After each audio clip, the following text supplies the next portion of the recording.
രണ്ട് സൂപ്പർ താരങ്ങൾക്ക് ഒരിക്കലും സുഹൃത്തുക്കളായി തുടരാൻ കഴിയില്ലെന്ന വിശ്വാസത്തിന് എന്നും അടിവരയിട്ടത് സമകാലികരായ ഷാരുഖ് ഖാന്റെയും ആമിർ ഖാന്റെയും വർഷങ്ങൾ നീണ്ടുനിന്ന ശീതസമരമാണ്.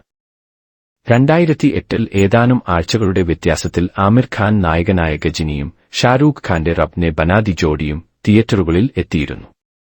തന്റെ സ്വപ്നചിത്രത്തിന്റെ പ്രൊമോഷൻ ഇന്റർവ്യൂവിൽ ആമിർ ഖാൻ കിങ് ഖാനെതിരെ പരസ്യമായി രംഗത്ത് വന്ന് ഞെട്ടിച്ചു. ബോളിവുഡിന്റെ ഏറ്റവും വലിയ ബ്രാൻഡ് താൻ ആണെന്ന ഷാരൂഖിന്റെ അവകാശവാദത്തിന് മറുപടി പറയുകയായിരുന്നു ആമിർ. എന്നോടൊപ്പം ഒരു സിനിമ ചെയ്യാൻ ഷാരൂഖ് ഖാനോട് ഞാൻ പലവട്ടം ആവശ്യപ്പെട്ടിരുന്നു. എന്നാൽ അദ്ദേഹം ആ ഓഫർ ഒരിക്കലും സ്വീകരിച്ചിട്ടില്ല. സത്യത്തിൽ ഷാരൂഖിന് എനിക്കൊപ്പം അഭിനയിക്കാൻ ഭയമാണ്. പിന്നീട് ചില മാസങ്ങൾക്ക് ശേഷം ഷാരൂഖ് ഖാൻ ആമിർ ഖാന്റെ ആരോപണങ്ങൾക്ക് മറുപടിയുമായി എത്തി. ആമിറിനെ ഞാൻ ഒരിക്കലും വിമർശിക്കാറില്ല. നിങ്ങൾ മാധ്യമങ്ങളാണ് ഇത്തരം തമാശകൾ വലുതാക്കി വഷളാക്കുന്നത്. ഞാൻ അത് കാര്യമാക്കാറില്ല. എന്നാൽ ചില സമയത്ത് ആമിറോ മറ്റുള്ളവരോ എനിക്ക് ഇഷ്ടപ്പെടാത്ത കാര്യങ്ങൾ പറയാറുണ്ട്. അത്തരം അവസരങ്ങളിൽ അത് ഞാൻ കാര്യമാക്കി എടുത്താൽ അവരോട് നേരിട്ട് സംസാരിക്കും, ഷാരൂഖ് ഖാൻ പറഞ്ഞു.